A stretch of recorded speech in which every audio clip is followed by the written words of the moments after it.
Welcome back, everybody. And I decided I was going to do unlike my usual leveling guides. I sort of start those and don't really have an ending point, and they kind of go on and on. I decided I was going to do one that I have every intention of this being a shorter series. And first off, let me say, if you're new to Russian Fishing 4, welcome. Um, I've been playing this game for quite a while now. I have several accounts. My main account is the one that I spend the most time on, of course. And if you're looking for a really good fishing game that leans towards the simulation side, then RF4 might just be for you. It is a free-to-play game. And so it can and is on the grindy side. It almost will have moments of feeling more like an MMO, and maybe even like an old school MMO in terms of the time that it takes to level up skills and all of that. But the gameplay itself is very fun. So if you're looking for a really fun fishing game, this may be the one for you. And we will get fishing, I promise. I wanted to say a couple things. One, I'm sort of creating this series on the down low.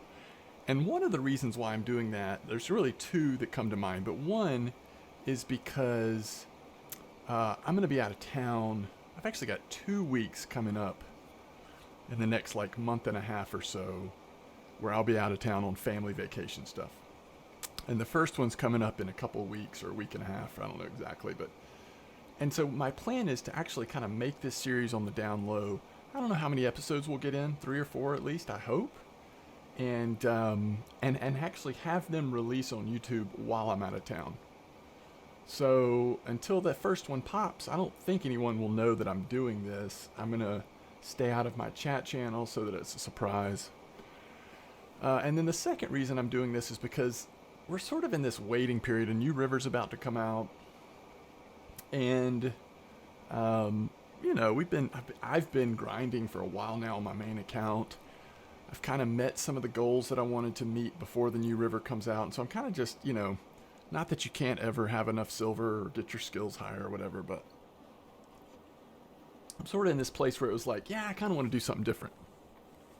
So I thought we'd start this series. We're going to go a little bit slower this time. Last series I did was more of like how to have fun, but also be really efficient. This time we're going to chill a little bit. We're just going to have fun and hopefully take it a little slower. We'll still do a lot of bottom fishing. There's no way around that. This is not, some of you have been asking about a float-only series or a spin-only series, and that's not what this is. This is going to be bottom fishing primarily, but I'm going to try to balance it. I'm going to try to have episodes where maybe we spend some of the time really focused more on spin fishing at low levels or even float fishing. So that's the plan. Let's go ahead and get started. And before we get ahead of ourselves on anything else, let's just look at the very basics and walk through the tutorial here. So it's telling us how to move around, and it is going to be like if you played a lot of games on mouse and keyboard, movement is going to be pretty familiar to you, even down to the point that shift lets you sprint. And if it is nighttime like it is now, you can hit F to turn on your flashlight. And they do want us to approach the bank and stand on the bridge, so we'll go ahead and do that. And once we get through the tutorial, we'll look a little bit more closely at different controls. We'll go into the control scheme, and I'll show you some of how I have mine set up. Okay, so this spot is perfect for fishing, the tutorial tells us. Let's choose a rod and check the necessary fixed line components are installed on it. First, open the backpack by pressing the I key. In the list that appears, select the float rod, for example, TL16, by clicking on the title with this image. Now we select the rig fixed float. A fishing line, float, hook, and bait must be installed on the rod. Then take the rod in your hands by pressing the pickup button. Okay, so it's already been done, but notice it did tell you, and this is really important stuff that would be easy to gloss over. But it's telling you to choose fixed float, okay? So this is the first type of float fishing that we can do.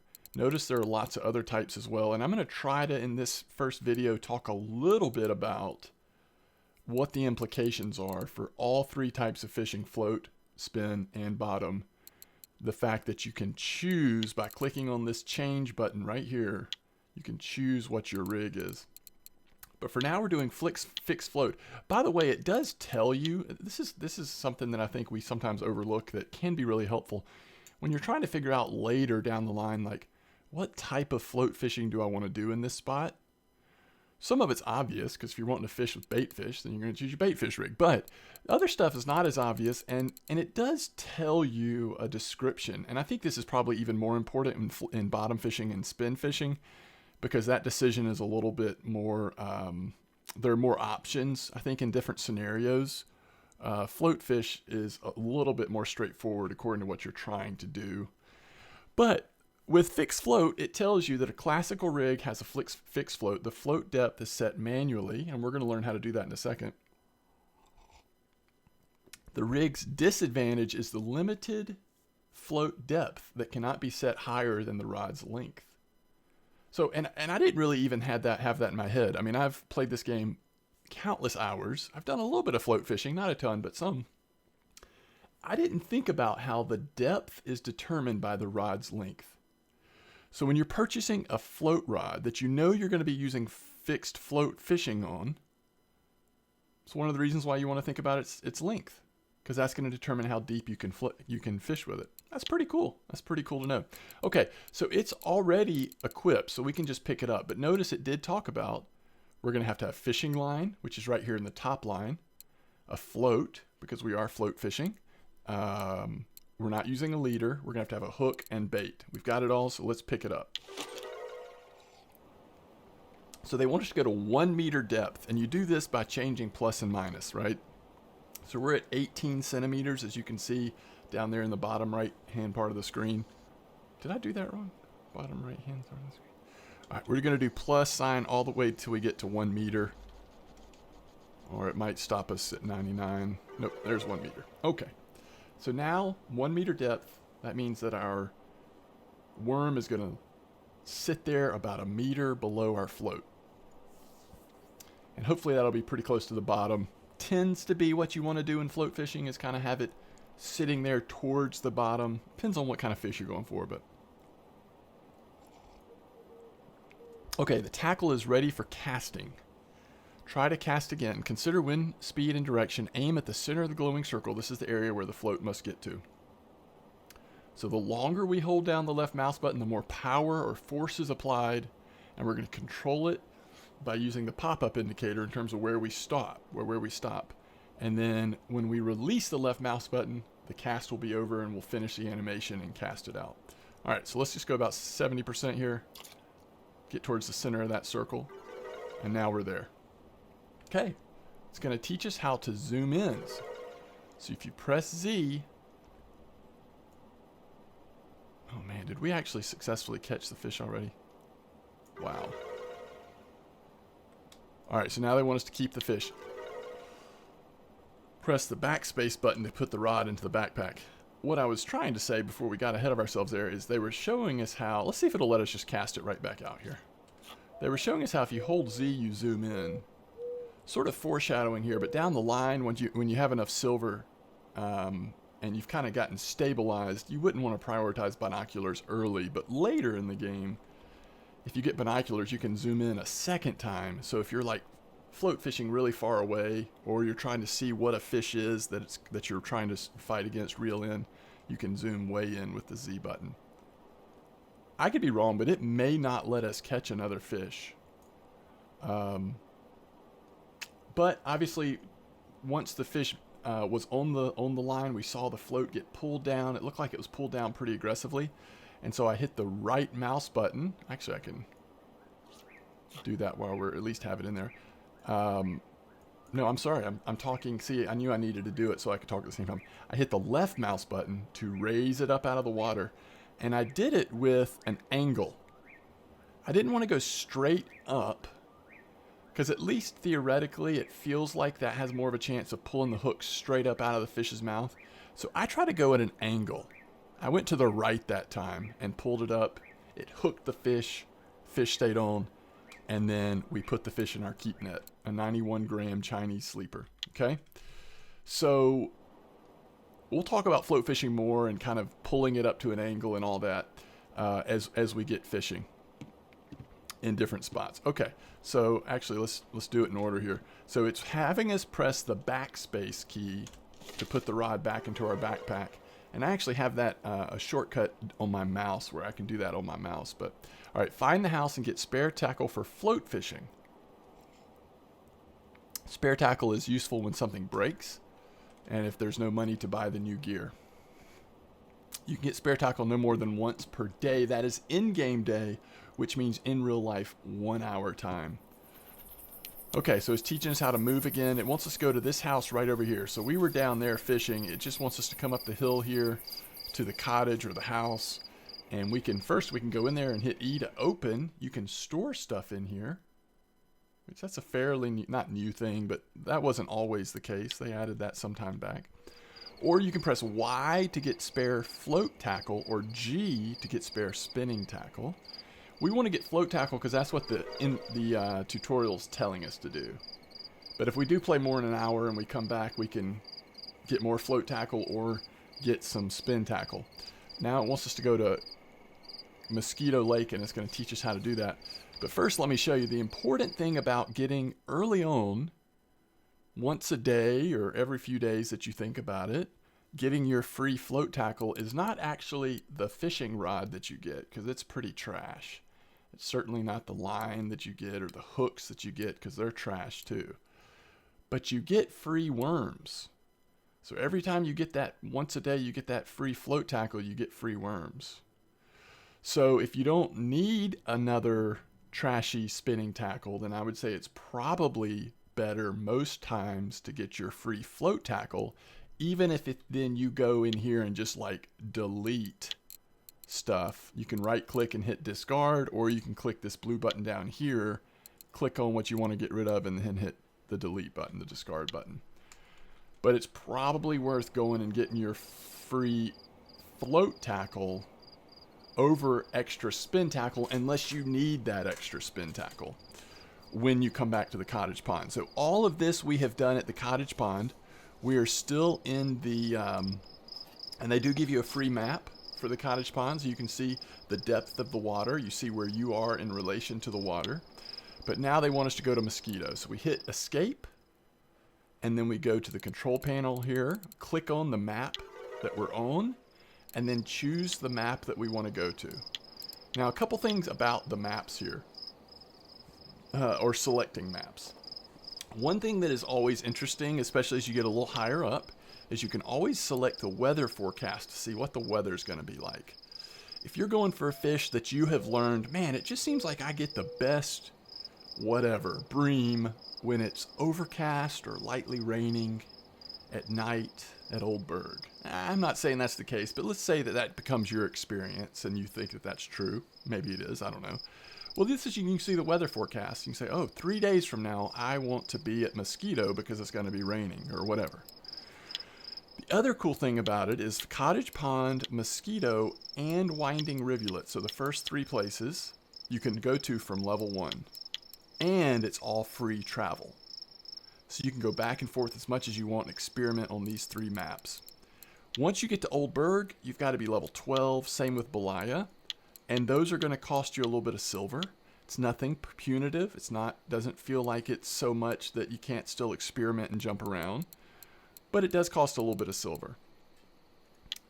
And one last thing about it, I do like that it kind of shows you the expected experience is that on Cottage Pond, you can do a little bit of float fishing and a little bit of bottom fishing. 1.5 stars on both.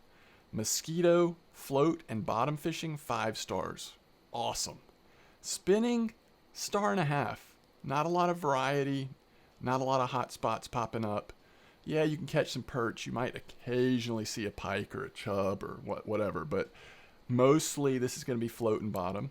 But then look at the difference. Winding, the other level 1 body of water, is a river. It's got a current, and it is spin fishing 5 star.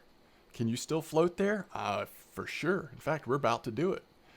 Can you still bottom fish there? Absolutely. There's some great bottom fishing there. Some really nice chub you can catch off bottom fishing.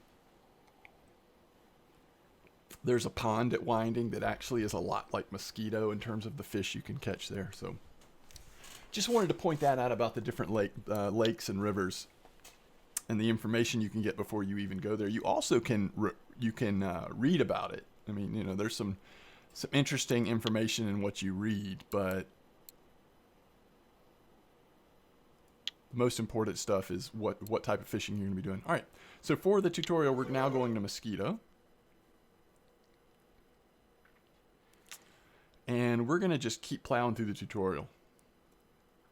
And then once we're through with the tutorial, we'll slow down a little bit, we'll start fishing, and we'll spend a little bit more time talking about the different types of fishing.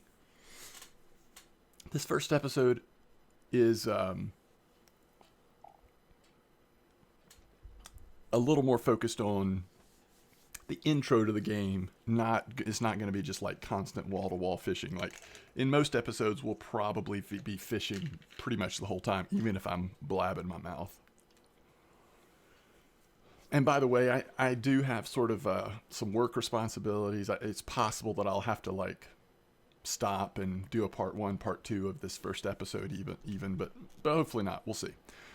Okay, so the first thing we want to do is at Mosquito is go to the field kitchen, because once a day, so once a real life hour, you can eat for free at the field kitchen.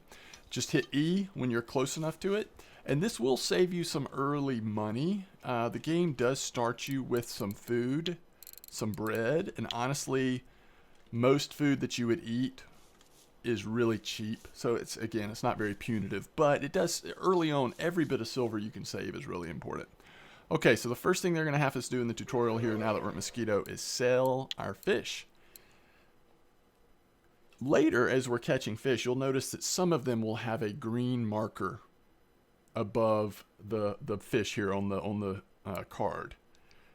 That signifies that it's large enough to be worth something.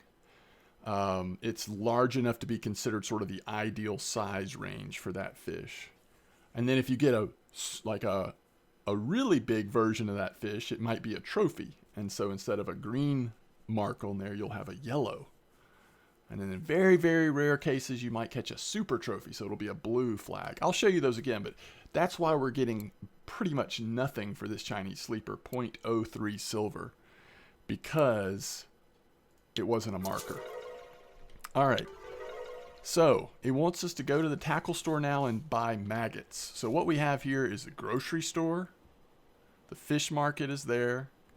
By the way, this over here, not that many people use it, is the boat station. So if you ever want to take the boat out at Mosquito, you would get a boat ticket and then you could use this boat. The only real reason why you would want to do that, because Mosquito's so small, you can walk around it as easy as you could take the boat out in it. But if you wanted to try trolling, which is a form of spin fishing, then you would need to get the boat. Here's the administration building, and we're going to go ahead and do this for 3 silver, buy the map. Until you buy a map at the place, with the exception of the cottage pond, until you buy the map, then you can't hit M and see the map, which is really important to be able to see the map, because you want to see where you are in comparison to where the water is and where the different depths are of the water. So that's the administration building. This is the ATM. If you're wanting to spend real money on the game, this is where you change out the real money currency gold for the in-game currency silver. Although it's more complicated than that, because in the store you can also just directly spend your gold, which you get for real money. So it just depends. Sometimes you want to spend your gold directly, or sometimes you want to change your gold over into silver. Or, like on this account, you may just want to stay 100% free to play and not spend any real money. And if that's the case, you won't ever need the ATM. Here's the cafe. Something they did add fairly recently are these vending machines. So as you're thinking about food and drinks you may want, remember the vending machines. These drinks do give you... I'm not sure if I've ever used them. I'm actually just making an assumption here that these are similar to the sodas that you can have always been able to buy in the grocery store, and that they give you a little bit of energy. We'll test that down the line, though. Let's don't get ahead of ourselves on energy. Okay, so the tackle store to buy some maggots. So here's the tackle store. Let me show you the last few places here. Did I show you the cafe? I don't think I did. All right, so that's the vending machine we were looking at. Right next to it is the cafe. If you are a new player, it is very important that you get to know the cafe. All of the fish you're going to be catching some of the fish you're going to be catching have a chance of being eligible for cafe orders. And I'm going to say that on average, you're going to get at least twice as much if you fill it through the cafe if there is an eligible order versus the fish market. Sometimes it's way more than twice as much. Sometimes it's less. I mean, it just depends on the thing that's hard to determine is there's ranges, right? So like that Chinese sleeper we had that was next to nothing, worth next to nothing. Well, if we had 3 of those that were caught here at Mosquito, it would be worth 9 silver. So in this case, it's worth infinitely more, because if we sold them all to the fish market, then it's going to be like 0.09 silver versus 9.25 silver. So it varies in the difference in what it's worth, but it's always worth checking out the cafe. And if you're not sure which is better, you can always go over to the fish market and see and make sure that it's worth doing the cafe, but it almost always is. The workshop is where you do repairs on your rods and reels. Not something you're going to have to worry about as a new player for a long time, but eventually you may have nicer gear that you need to repair. Early on, you're going to be out leveling your gear, purchasing new gear, most likely long before you'll need to repair it. But finally, there's a hardware store. I'm not going to get into all the details of stuff that's here. A lot of this are tools.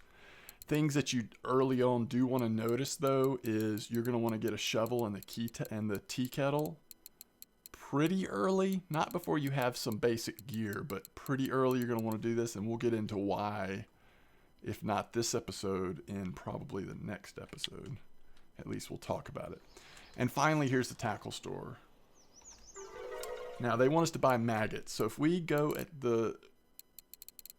right now, all of the sales, by the way, are for real money. So like the Siberia Saber is a really nice reel. I actually strongly recommend when you get to that point, you get the 60 and not the 40. But regardless, the Siberia 40 is on sale. And if you have premium, which is like paying the monthly fee, it's even on sale more. But that's only with gold. It's not silver sale, it's gold sale. But let's don't get in the weeds there. I just want to point out what these sales are at the top here. But the easiest thing to do to find stuff you're trying to buy is actually go across the top. We want to click on baits because we're looking for maggots.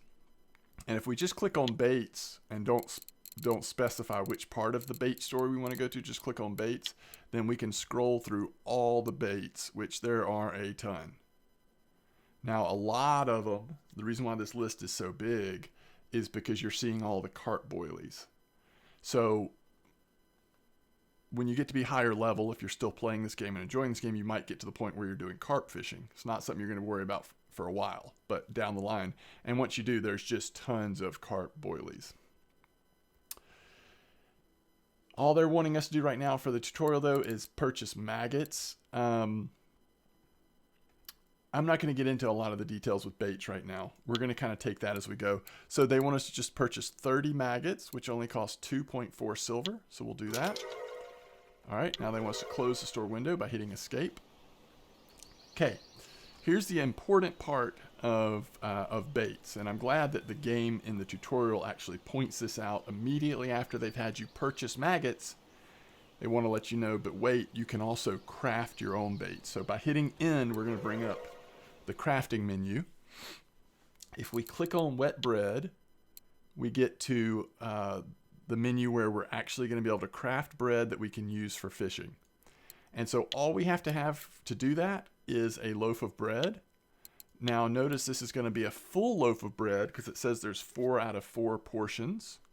You might not be able to see that.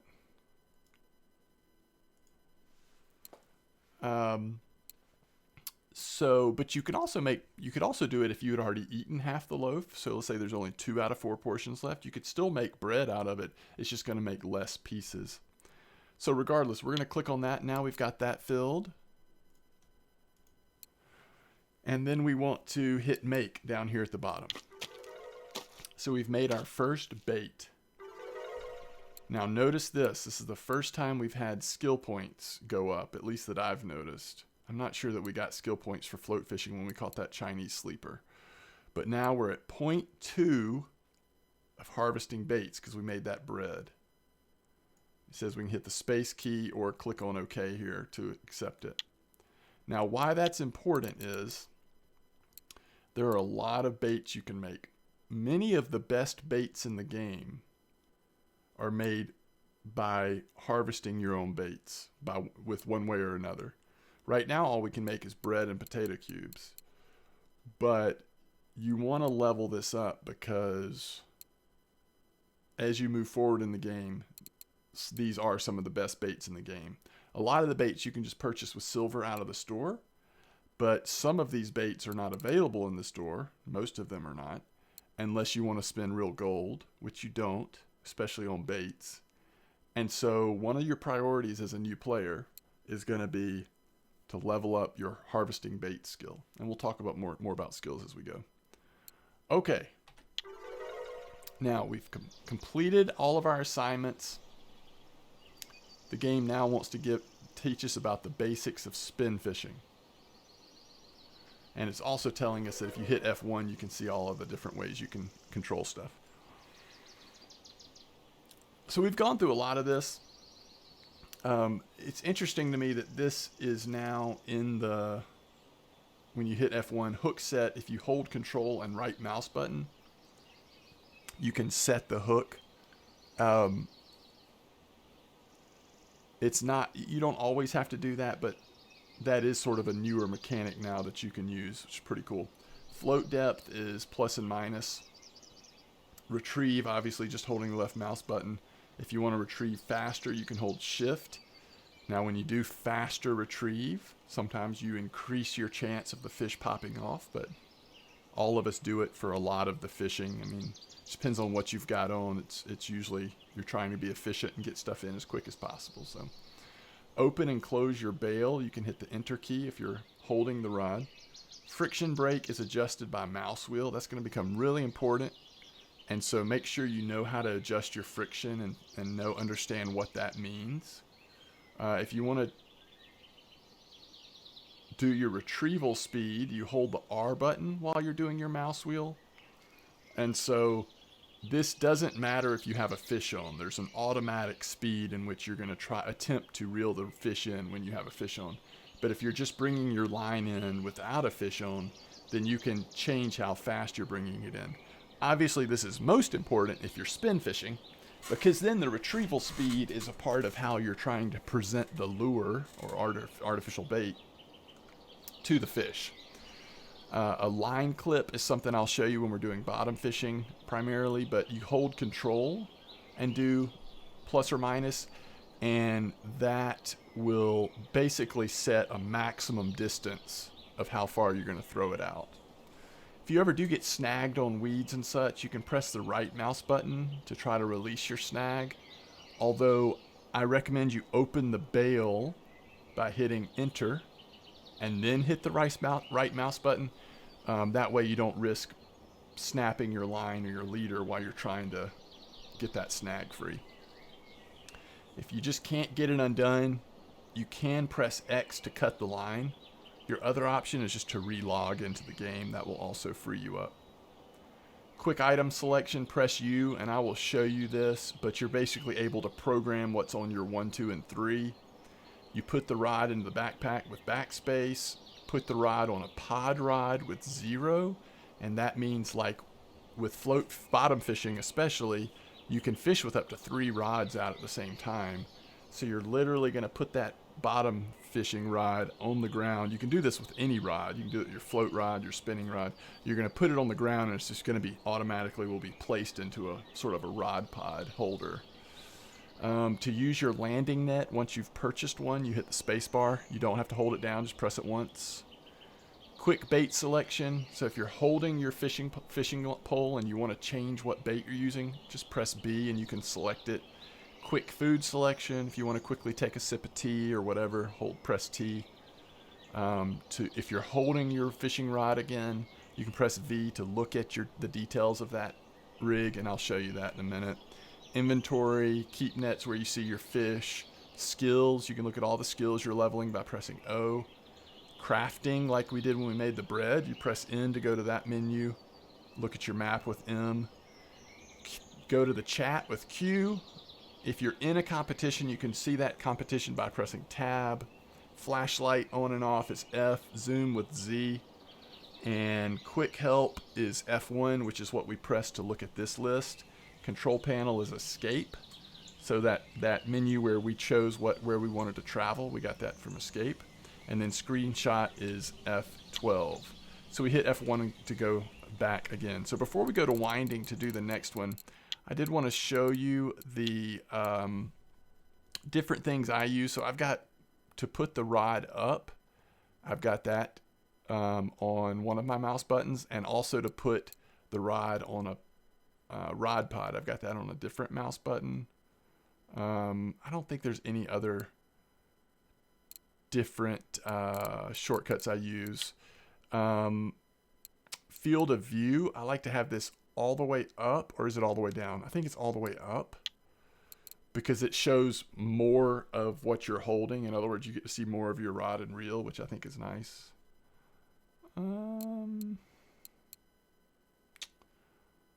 So I typically play with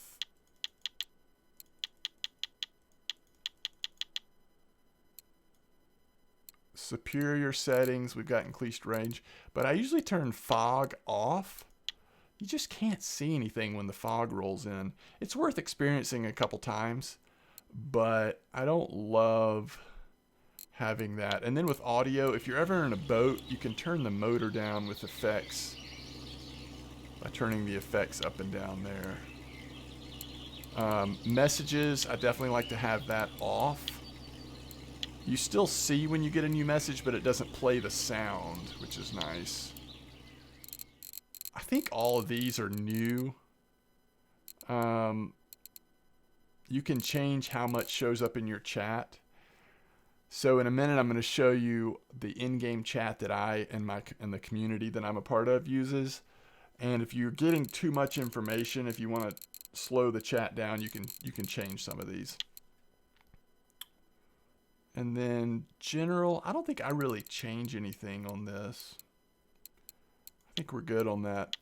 All right, so let me show you the chat real quick before I forget.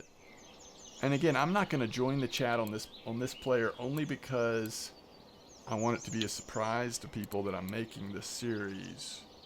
But if you hit on when you're on chat, by the way, I hit Q to bring that up. If you click on this, oh, you can't see. If you click on this cogwheel here, you can then search for chat channels. Now, the chat channel that I hang out with is called My Dogs, MY_DAWGS. We've got 540 players registered for that chat right now. If I wanted to join it, I would just click here, right? It's a great place, and I don't say that because I'm there. It's a great place despite the fact that I'm there. There's a lot of really cool people that hang out that do help out a lot of players. So that's a really cool place to go if you are looking for a community to hang out with. Also, folks are constantly sharing fishing ideas and new spots and stuff. Okay, so the next thing that the game is wanting us to do is to go to Winding Rivulet, the other low-level map, and learn how to spin fish. So let's go ahead and do that so that we are through the tutorial. And then we'll be at a point where we can start really breaking down the different types of fishing. And I suppose we'll start with spin fishing, since we'll have a rod and reel in our hand. And then we'll talk about float fishing, because I really like, for low-level players, I really like one of the spots that's available here to float fish. And finally, we'll hit bottom fishing, which is, of course, my favorite. All right, so let's start the tutorial. So we've already told us how to move, but just reminding us. Approach the river. By the way, here we are at Winding, and if you look around, this is going to be the fish market, and this is the cafe with vending machines. But right now, you see this bridge here. It's wanting us to go left of the bridge and open our backpack. And now we're selecting this rod, which is our spinning rod. Notice, again, it's trying to teach you about how you can change the rigs.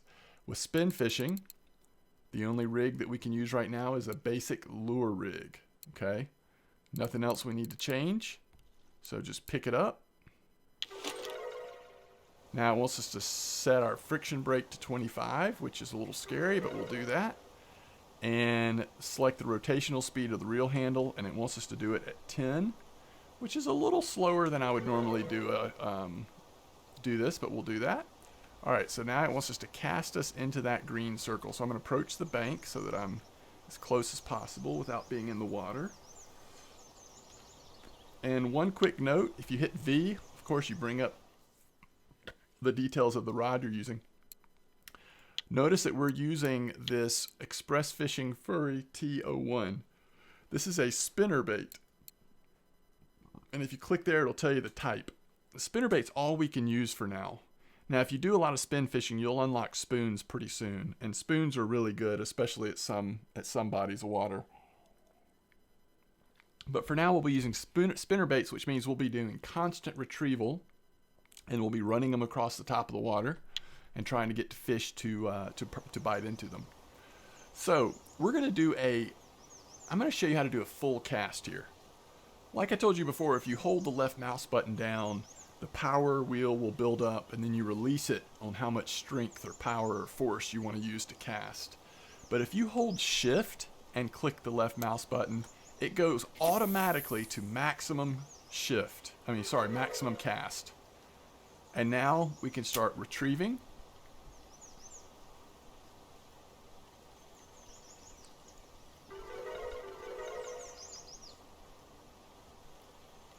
And let's see if we catch a fish. All right, we did. So you see now we have tension on the line. So there's our first fish. So it did give us a point in spin fishing for that. So it wants us to keep it. Is it a marker fish? It's not. It's too small to be a marker. But we did catch a fish. All right, so enjoy the game. So the tutorial is over now. So one thing you may not have seen there, but it did tell us that when we're retrieving the lure, so let's cast this out here again. I'm going to start retrieving immediately. If I hold down the shift button, it'll be like 1.5 times the retrieval speed.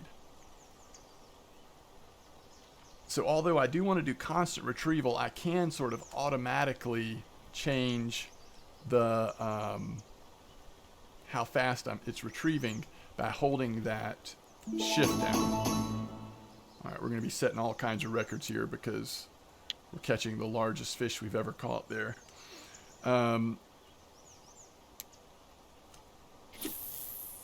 we'll do it again, and we'll just get a regular retrieval here. If we let it go for a minute, I think we already have a fish on. I've always wondered if you really could catch fish up here like after the tutorial is over, and we actually are.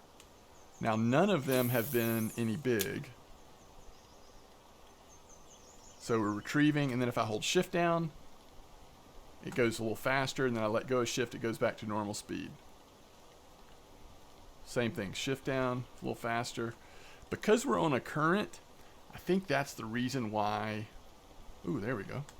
I think that's the reason why I'm not getting the speed up. Usually in the bottom left, it'll tell you if you're retrieving in such a way to meet the requirements for a certain type of retrieval. And speed up is one of those, which you get by holding shift, especially when using something like a spinnerbait.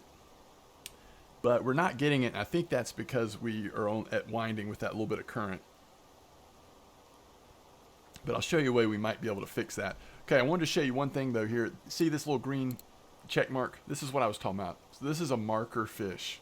So if I go and look at the fish, not the cafe, but the fish market here, this perch is worth almost half a silver, where the first two perch we caught were not markers and they're worth nothing, 0.07 and 0.03. When you're this low level, it's worth holding on to even the small ones because sometimes they might work towards a cafe order. So even though these aren't marker fish, if we turn five of them in that meet these requirements anywhere higher than 50 grams, we're going to get 9 silver. So that's worth doing. So you want to hold on to them early on, but later, as long as there's not a cafe order, you may just release fish that aren't markers. It's almost not worth your time. All right, let's do a little bit more spin fishing here. And then let's look at the skills for spin fishing. I want to give you a basic overview of the skills for each type of fishing. I think our tutorial magic is gone now. Oh, nope, we still caught a fish. We're up to 1% in spin fishing now. Okay, I want to try something here. I want to try casting against the current.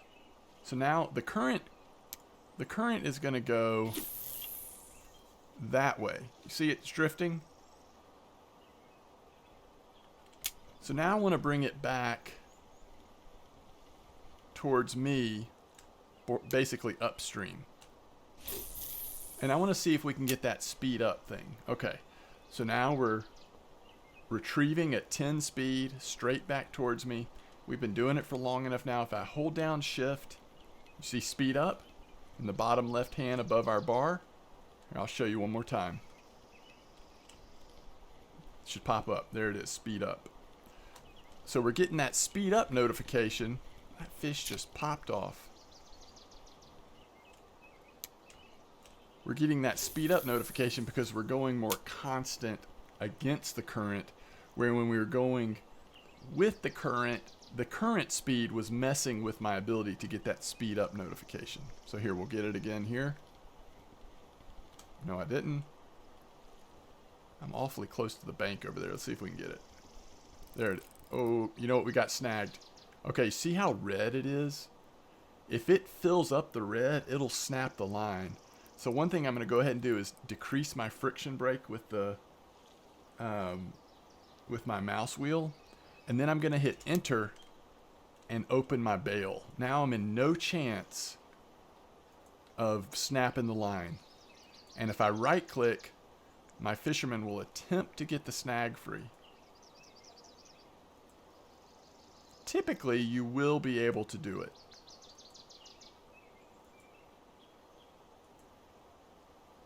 There we go. We got it freed from the snag. Now let's get it away from that area where it got snagged. Alright, let me try to cast it out towards the middle here.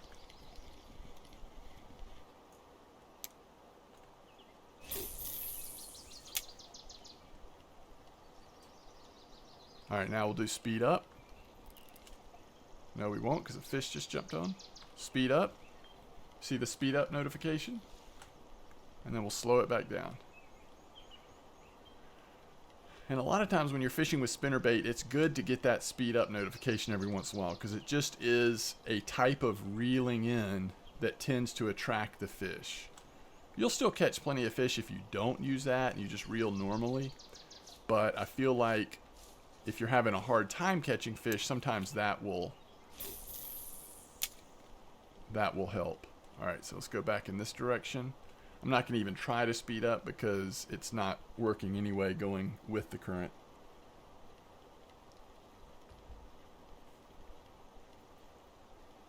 And it's okay with spinnerbaits just to stop retrieving sometimes. But in general, unlike spoons, you pretty much want to do straight retrieval most of the time with the spinnerbaits. Alright, so there's our first pike. Now the scary thing about pike is they can snap your line. They've got those nasty teeth. And unless you've got steel leaders on, they can chomp right through them. We'll put our friction brake up, at least back up to 20 or so.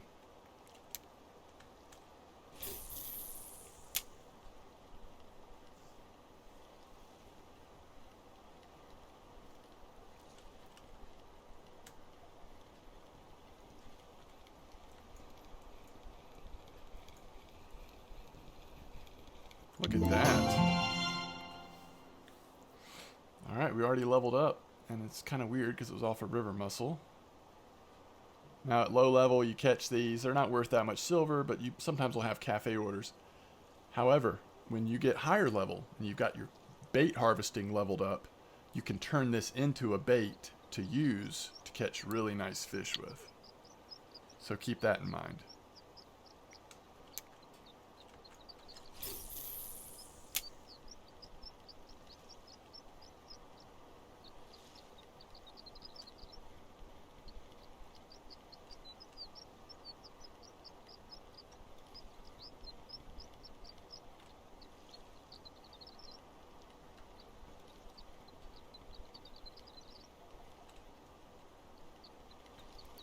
Oof.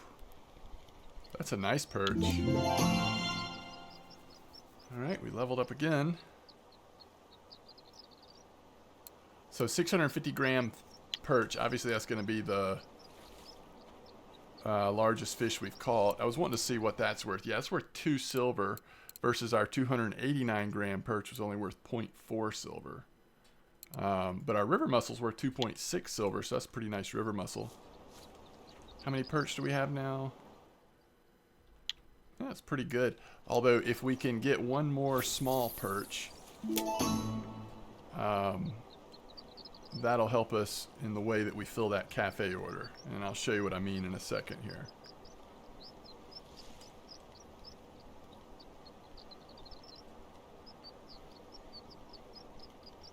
And again, this has all been done with that first spinnerbait they start us with.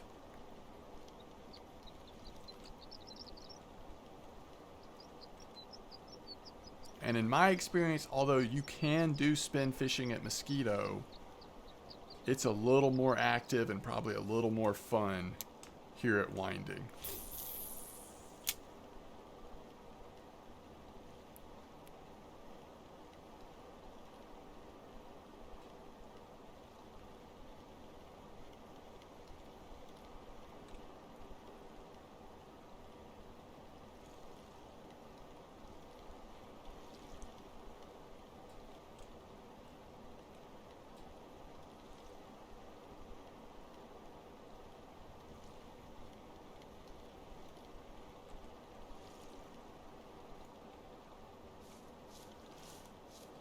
Maybe we've reached our maximum number of perch for the day.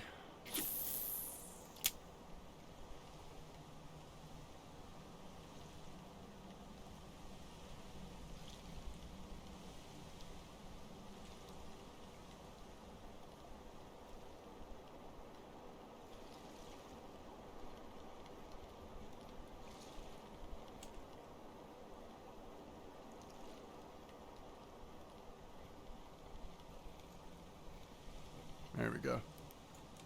Another nice one. It's a marker. Okay. So at the cafe, what I recommend doing is sorting by weight. And then we know that we need 5 pieces. You can't see here. Let me just take my picture away. We know that we need 5 pieces. And so if you press this one and then count 5, hold shift and press the 5th one, you can turn all of these in for 9 silver. Now, I'm not going to do it yet because I want to show you something. Let's look at the fish market. Let's search by perch, by weight again.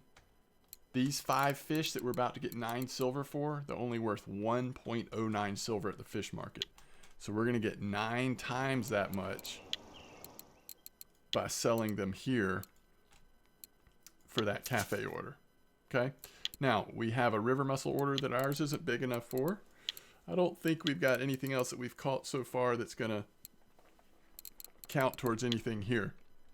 Now, let's quickly look over the skills for spin fishing, okay? I just hit 0, or O, not 0, O. These are all of the places where you see the skills you're working on. So spin fishing, we're now up to 1.8% out of 100 towards our spin fishing skills, okay? We have 2 available points because we've hit 2 levels, right? We went from level 1 to level 2, level 2 to level 3.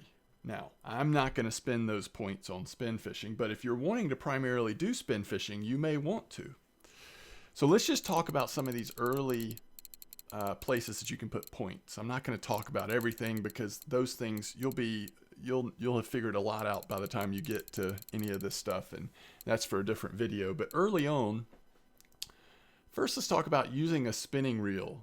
This skill, as you can read over here, allows you to have higher casting distance and casting accuracy for every point you put in that. Okay?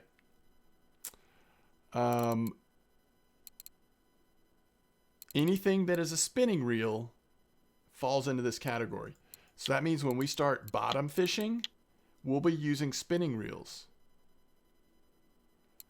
When we float fish, once we get to bolo rods and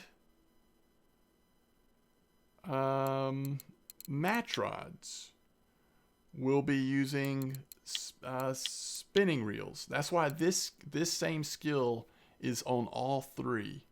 So the points you put in it here are there here as well. So you don't have to put points in this on different categories is all I'm saying. Now let's look at fishing with a spinning rod. Again, if you were going to primarily fish with a spinning rod, this might be where I would suggest you put your first points. It gives you not only casting distance and accuracy, but it also gives you control of the fish. And that's what I like about putting points in the rod before you put points in the reel, is giving you that control of the fish. Now, if you put points in fishing with a spinner baits, which is what we're using right now, that's going to give you a better technique so that the greater chance of catching bigger fish, trophy fish. So if you're going to do a lot of spin fishing with spinner baits, that's not a bad place. Once you get to 15% of spin fishing, which if you do a lot of spin fishing, that's not going to take very long, you can then start using spoons. That's the first big category for you if you're going to do a lot of spin fishing. Because once you can use spoons, that opens up a lot more possibilities, a lot more lures. Down the line, jigging, that's a whole different type of rig. Fishing with a casting rod, that's actually a different type of rod. You've got spinning rods, spinning reels. You also have casting rods and bait casting reels. Wobbler is another type of rig. I'm sorry, it's another type of lure. You can use a wobbler on the same rig type, which is a lure rig, but it's a different type of lure. You can't even use, just like spoons, you can't use these types of lures till you unlock them. But jigging and three-way rig are the first types of rigs that you open, other than the first one you start off with, which is lure rig. Okay? But as far as spin fishing goes, if I was going to do mostly spin fishing, I would put points in this, fishing with a spinning rod. I would put points in this, using a spinning reel. And then I would probably put points in fishing with a spoon next. Once you get to be higher level, remember everyone gets one free reset of their skills. I would not use this reset until you are at least in your 20s level-wise, maybe more. But once you get higher level, you may decide you want to start using casting rods and bait casting reels instead of the spinnings setups. But that's going to be a while. You have to get to 30%. That will take you a little while. And plus, they tend to be more expensive, and so you're going to have to save for them anyway. So that's what I would do if I was going to do a lot of spin fishing. Okay, before we leave winding, let's go ahead and talk about float fishing a little bit. First, let me let you watch me do some float fishing. What baits do we have right now? All we have is worm and maggots. Maggots might work, but I think bloodworms might be a better example of this. So the first thing we want to do is we want to see, can we get a classic hook, a really small one, without spending a ton of silver. So we can get a size 20. I think this will work for our purposes. I wish it was 22 or 24, but I don't want to spend the silver on the smaller one. So we'll go with a size 20, and we're going to get bloodworms, which are actually under the larva category, aren't they? Very cheap. We get 30 bloodworms for 1.8 silver. Okay. Now, I'm going to go back over to this spot we were spin fishing at, right over here. and we're going to cast just right in front of us. I'm hitting the minus button to change our depth. We want to go as shallow as possible. And we're actually doing this to catch really small fish. The thing I like about this, though, is if you do a lot of float fishing at Mosquito, the crucian carp and gibel carp and common roach, a lot of the fish that you'll be catching there, they do a lot of nibbling. It takes forever to get bites. Well, the fish that you can catch in this spot, although they're tiny, they're still worth a decent amount of early silver. And it teaches you how to float fish a little better because the bites don't take as long. Plus, you can see the fish because they're right in front of you. So that's a little gudgeon. I'm going to wait till he's... Okay, he's pulling now. I'm going to pull against the way he's pulling. He stayed on. Even though we've got this cheap little hook. And we got float fishing skill points. Did I ever change the hook? I didn't. We want to go to a size 20 with bloodworm. Because what we really want to catch here, gudgeon are fine, bleak would be good, and dace would be fine. Any of those three especially is kind of what we're hoping to catch here. We'll do a little bit of float fishing, and then we'll talk about float fishing skills a little bit.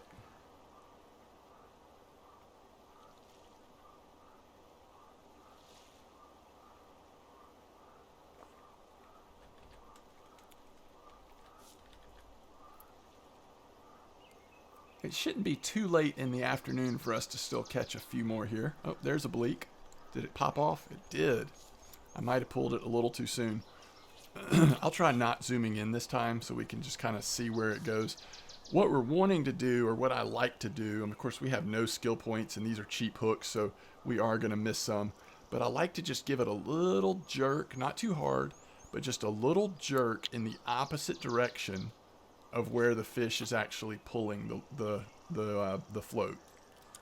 So if I see it's pulling to the left, I'm going to sort of jerk it a little bit up and to the right, or vice versa. And if it does go straight down, then, you know, you can do it straight up, but I would still give it a little bit of a side.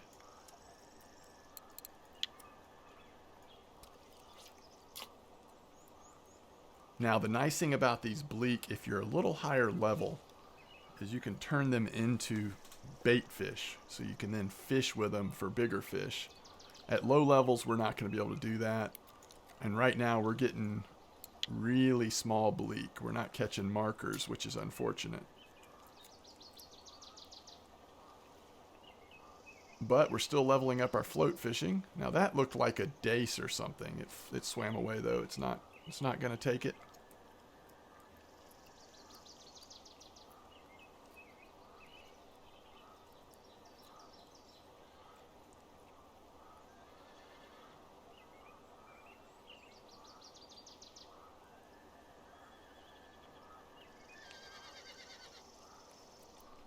Whoa. Okay, I'm just going to pull straight up. I wasn't expecting that at the very end there to go down like that. There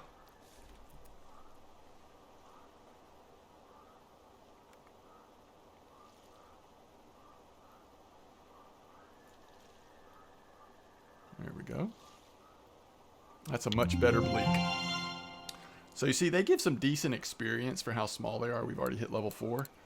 We also got points in float fishing. And we'll keep doing this until it gets to be nighttime, which won't take very long. And then they'll really stop biting at that point. But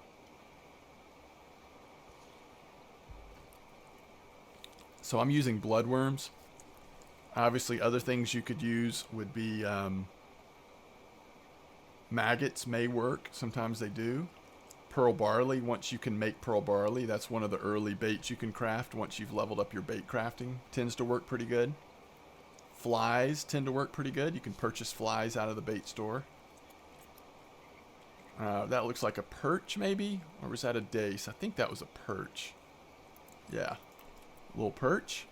And again, almost every fish we catch, we're leveling up float fishing.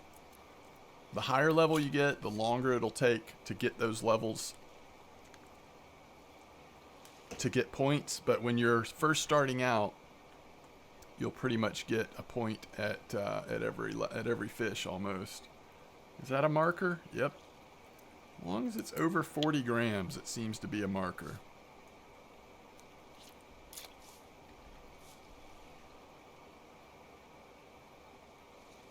And we're basically just, I'm wanting to make sure we can afford our first feeder rod, feeder setup, which we already have 48 silver. I think we would be able to, but I want to be able to show you feeder fishing.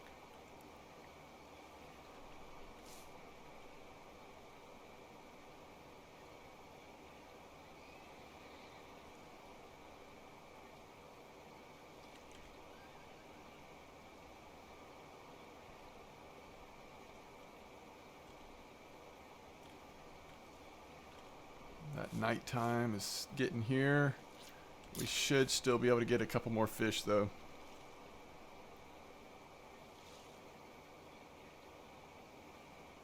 Alright, there comes it. Looks like just a little roach or something maybe. It's not going to be a marker, I don't think. Common roach. Alright, let's put maggots on there. I'm just curious if we'll get anything on maggots. Again, a lot of the same fish we're catching now will also go for the maggots. Looks like that's a roach again. Sorry, that is an eyed. A very small eyed. It's weird. Lately, the eyed have been taking over some of the spots that I fish at Mosquito, and even here at Winding, I've seen them more and more often, which is interesting.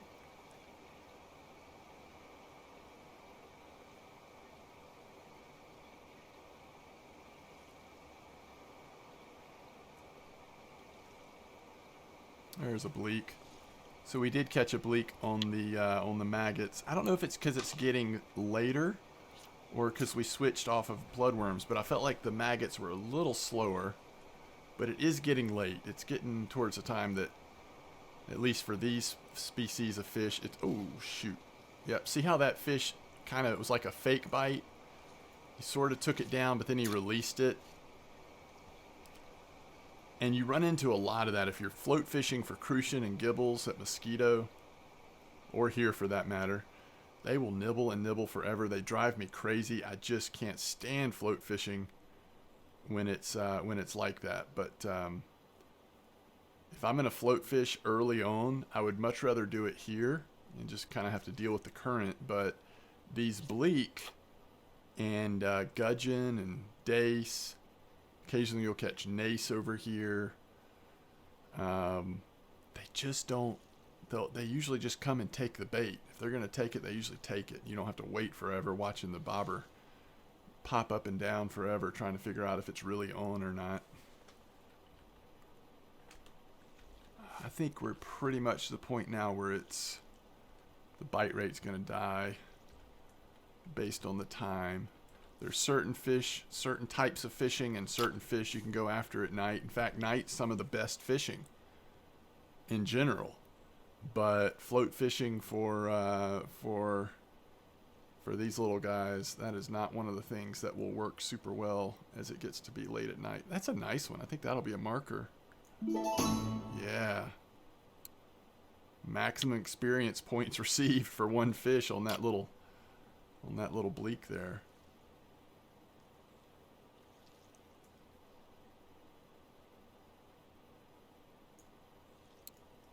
All right, we're getting some here. So it's 22:37. I expect that by 11 p.m., by 2300, the bite rate will be almost gone. We'll see, though. We'll see if I'm proven incorrect. Yeah, we've already hit level 5. We're leveling, but the level at this point in the game doesn't matter too much. The objective at this point in the game is trying to figure out what type of fishing you want to do and then purchasing some early gear to allow you to do it. And that is the name of the game for us right now.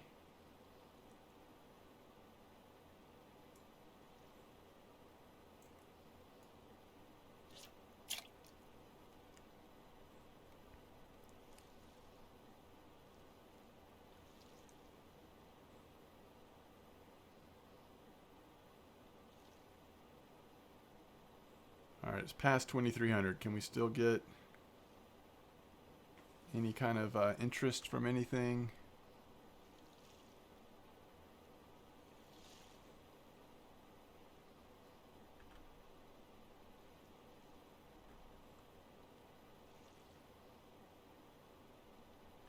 Let's try one more time just to see if we can get one more something past 2300 to prove myself wrong on this. It definitely will slow down, but before midnight, I think there might still be a chance. I normally wouldn't probably do this because I know that the bite rate goes to nothing, but I don't know that it's impossible pre-midnight to still get one. That's a dace, I think. Dang it. I still haven't been able to show you a dace. All we've called her chub and gudgeon. In terms of the small species, of course we got a roach and a perch doing this as well, but oh, and that weird-eyed out of nowhere. All right, last time.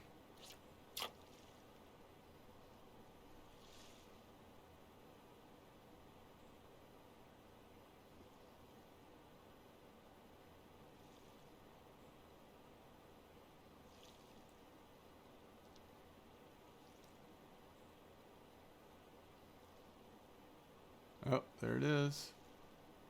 Is that a roach or is that something else? Oh, that's a dace. I got to show you a dace. What do you know? It's not a marker dace, but it is a dace. Okay, so let's look in the cafe and make sure there's nothing else we can use here. Does not appear to be. These orders down here would be really easy to get, but we're not going to worry about it.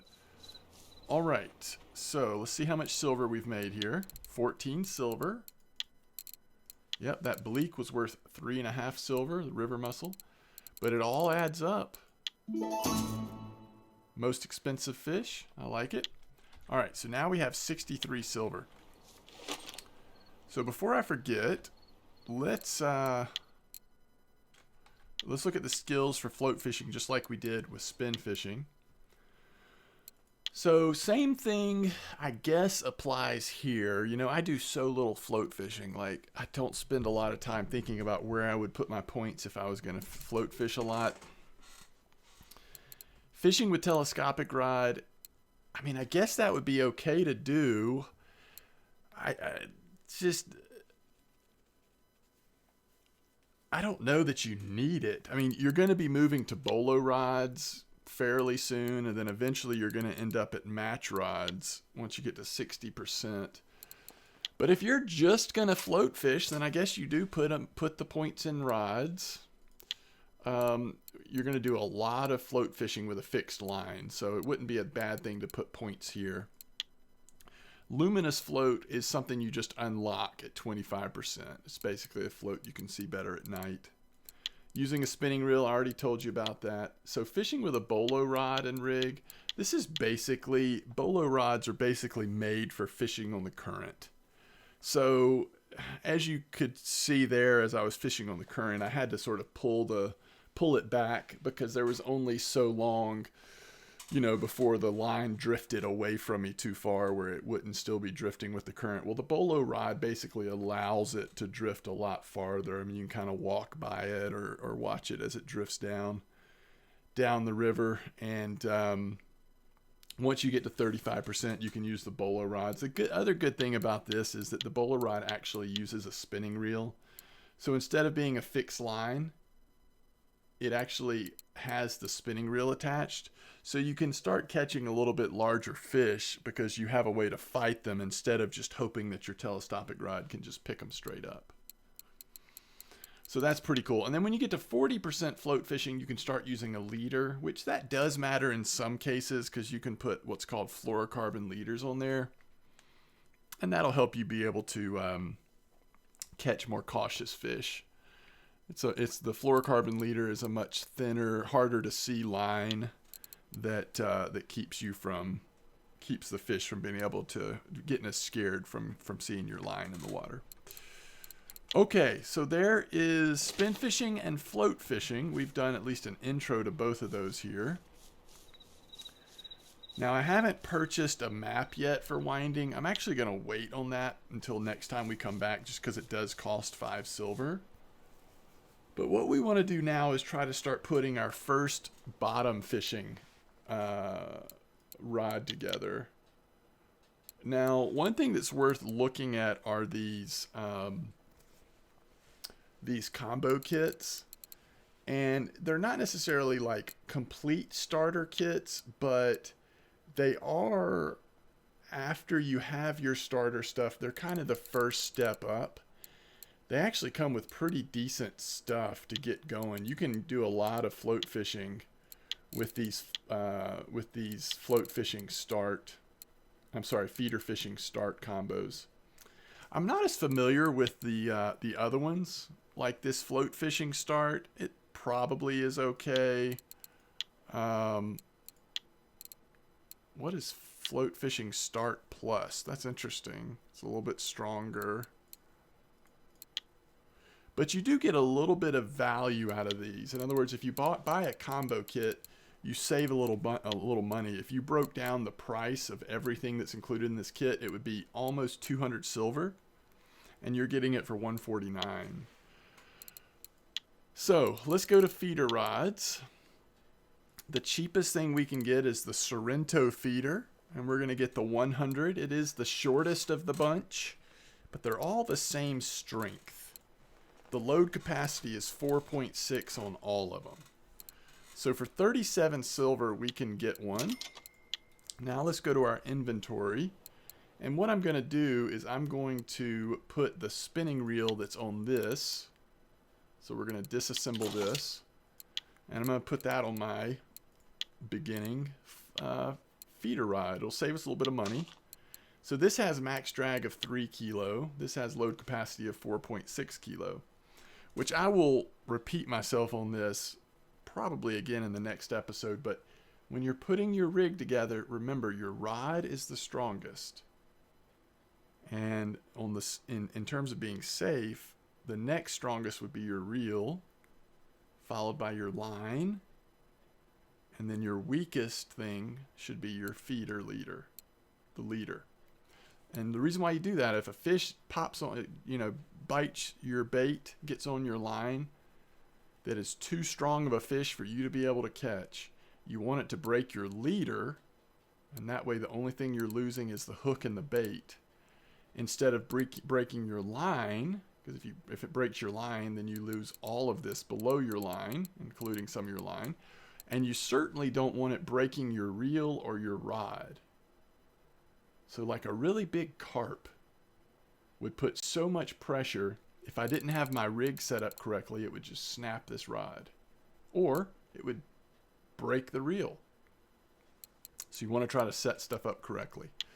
So we can use this super line. It is slightly stronger than the reel, but it's so close it'll be fine. And it's underneath the load capacity of the rod, which is what we want. We need to get a bite indicator. We need a sinker, a bottom sinker. And we may want to get a leader. We'll see what they have. I think at this size line, we're probably going to just go leaderless. And then we're going to need a hook.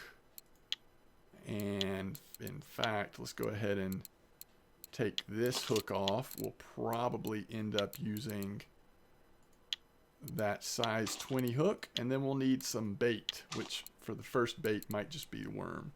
Okay, so we still need a bite indicator, a sinker, and then we'll have our first feeder rod put together. And we've done this for about as cheap as we can, because the goal here is to go ahead and be saving quickly for our second feeder rod. Because like I said, we can fish with up to 3 rods at the same time. Okay, so what do we need? We need a feeder sinker.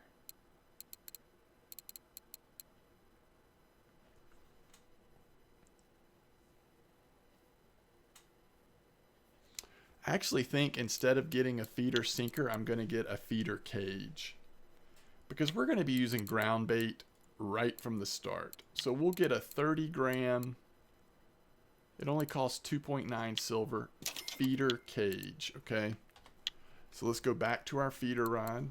That's not our feeder rod. And let's attach the cage. So the test of this feeder, this Sorrento feeder rod goes all the way up to 100 grams. Well, this feeder only weighs 30 grams. The hook only weighs 0.22 grams. The worm only weighs 0.5 grams. We're not going to get anywhere near. You have to stay in this test range of the rod. But with everything we're putting on here, we're going to be fine. All right, the other thing we need is the bite indicator, which in this case is going to be bells. We can go bite alarm here. The cheap bells are 2.9 silver. So again, we're doing this for as cheap as possible. Bite indicator goes there. Okay, like I said, we're going to be making ground bait from the very start. So let's get... I will do an episode and go much more detail on ground bait. So I just hit N. Now I'm going to ground bait. What we want to make is probably just crucian gibble ground bait. So we need crackers, millet porridge, and sunflower oil. So let's just go ahead and get crackers times 2. And that was under basics. And then additives, let's get millet porridge times 2. And then let's get sunflower oil, and that will do 5 per bottle. So we just need 1 of those for now. All right, so now if we hit N and go to ground bait, we can go down to the crucian gibble mix recipe, and we'll hit make. And that'll be our first ball of ground bait. We'll go ahead and make 2 of those unless we fail. So now we're up to 0.4 in ground bait. Now we go back to our feeder rod. So from level 1, or I guess in our case, level 5 or whatever we are, the first time we use a feeder rod, we're going to have ground bait in it already. Ground bait is worth using in most cases. There's some fish that might be better without, but in most cases it is. All right, so let's go to mosquito. If you're doing bottom fishing, feeder fishing, unless you're looking for a specific species or checking out a specific spot, I think mosquito tends to be a good option of where you want to fish.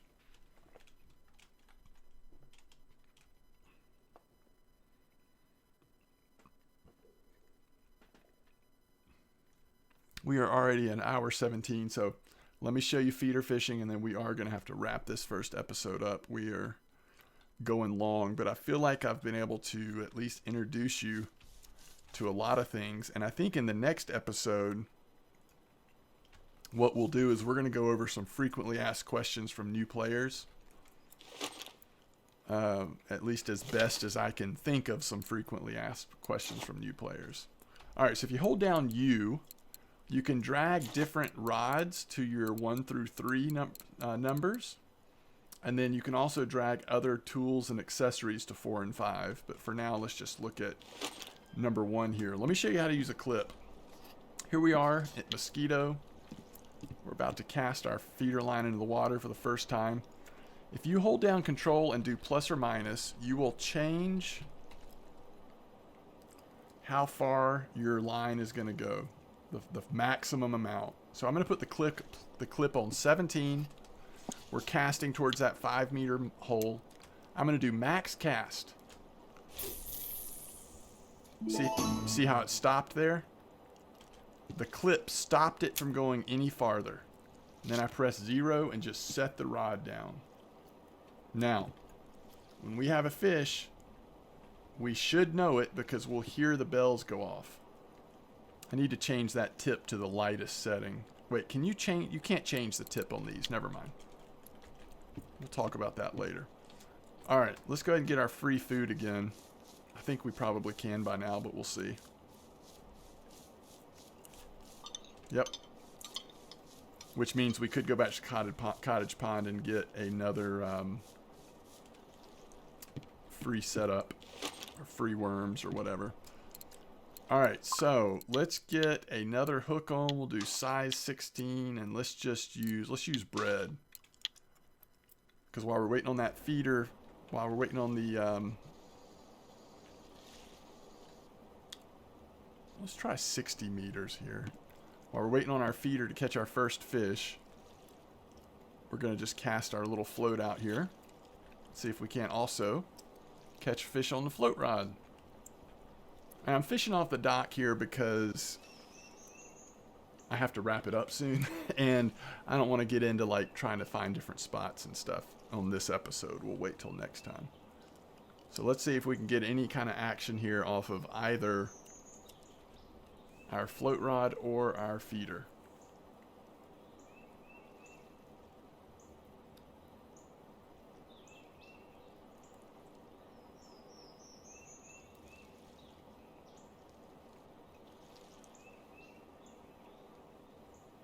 And next episode, I'll start showing you how we can, even from an early level, start targeting specific fish types. Like on overnight at Mosquito, I think it's good to try to find a spot where you can catch rough. It's one of the easier fish early on to fish for, plus there's usually really nice cafe orders for them. So again, we'll get into some of that next episode.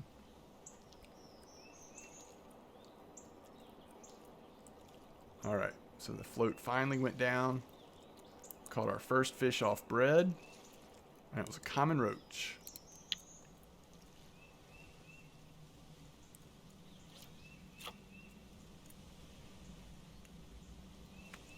If we don't get a bite soon on the feeder, I will move where we have casted that and then maybe also put bread on it just so that we can go ahead and get a fish caught so we can wrap it up. I was hoping it was still early enough in the morning that we might get a rough or something off the dock, but now that it's 5:47 in the morning, I don't know that we are.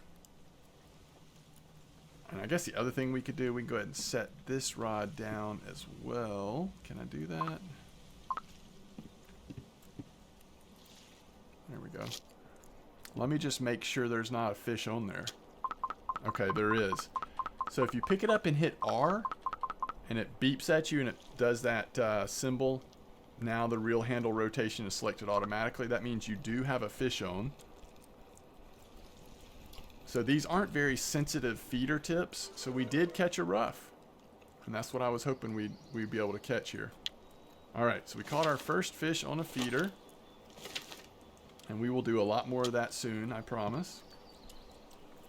Let's check out this, what we're catching on the float here.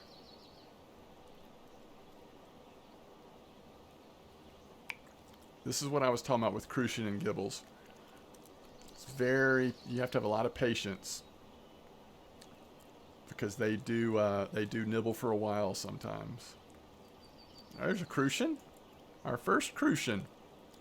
It is a marker, and we leveled up our skill point. So let's look in the cafe real quick. Let's see if this is a good example. This is not a good example. There are no rough orders. And no crucian, so nothing that we've caught. Here's the bleak order. If we were at winding, that would be good. Perch, that wouldn't be too hard. A lot of these orders would be actually quite doable, but not for what we've caught so far. So let's sell our fish here. Got half a silver more. We didn't do too good, but we're not going to spend much time right now.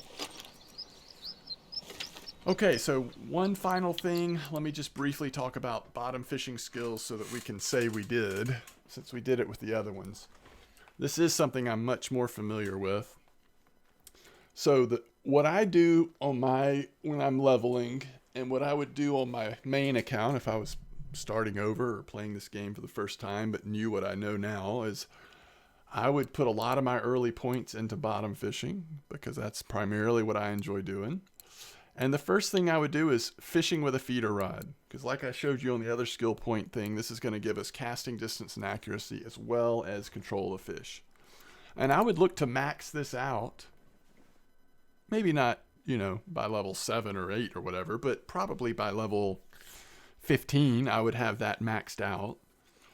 I would also put points in either using a simple bottom rig, or I might talk myself into waiting until I unlocked Paternoster, but I think I would probably do using a simple bottom rig. But once you do get to Paternoster, it might be worth putting points there as well. Paternoster is just a different type of bottom fishing rig that's a little bit more specialized in terms of using the feeder cages with ground bait and all that. And then the next thing we'll be looking to is using an inline rig, which is not till 50%. So we'll be using this paternoster rig for a long time. You get to 25% fairly quickly, but 50% does take a while. The other thing that's worth noticing, at 35%, use of a classic hair rig. One of the things we'll talk about next episode, but I'll mention it here. You can't use any boilies. None of the boilies that are for sale in the store can you use until you unlock the use of the classic hair rig. Once you unlock this, you can change the rig on your feeder to classic hair, and then you can equip sinking boilies. You can't use pop-up boilies until you open up Snowman rig and then classic pop-up rig. Snowman rig uses both sinking and float and pop-up boilies at the same time, I believe. I'll have to look at that to make sure. There might be some other varieties of Snowman rig as well, and then classic pop-up uses pop-up boilies. So early on, if you're wanting to boilie fish, the soonest you'll be able to do it is when you get to 35%, and then you'll take your bottom rig and change it to classic hair rig. And that's when you can use boilies for the first time. But again, this is a helpful thing. This shows you exactly what it's going to look like. So here's the basic bottom fishing rig. Now you can attach a cage like we did and use that as your sinker and put ground bait in there. But once you get to paternoster, you see the rig starts to look a little different. Inline rig is also a little different. My favorite is loop rig, but it takes a while to unlock that.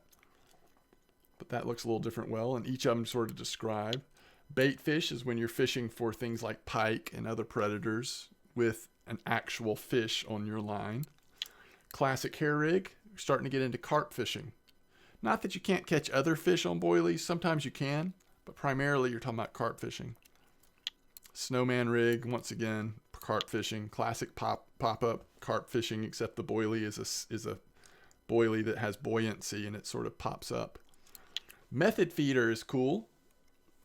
Carp fishing again, but instead of not only can you use boilies, but you can also put ground bait because you've got a method cage on there. Pop-up method is the same thing, except again it's going with the floating boilies. Hinge stiff rig, yet another type. Chod rig, another type.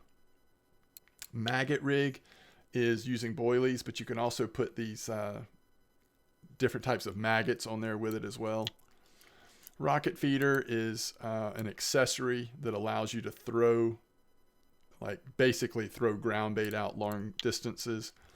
And then marker float rig is something that allows you to see what the different types of the bottom is where you're fishing and also check the depth of where you're fishing. So that is the list of all the different rigs you can change to from a feeder rod. And so we'll get into some more of the complexities of all that as we move forward in this series. But I wanted to at least introduce float fishing, spin fishing, and bottom fishing to you, and I hope that this has been helpful in doing that. If you've already played this game, then this has probably been a really long, boring episode, and you probably took off ages ago. But if you're new to the game, I hope this was helpful, at least showing you the very basics. And as always, I appreciate you being here. Thanks for watching. And I'll start working on episode 2 here pretty soon. And we'll actually get a little bit more fishing done once we get into episode 2, I think. But thanks for watching. I'll see you next time.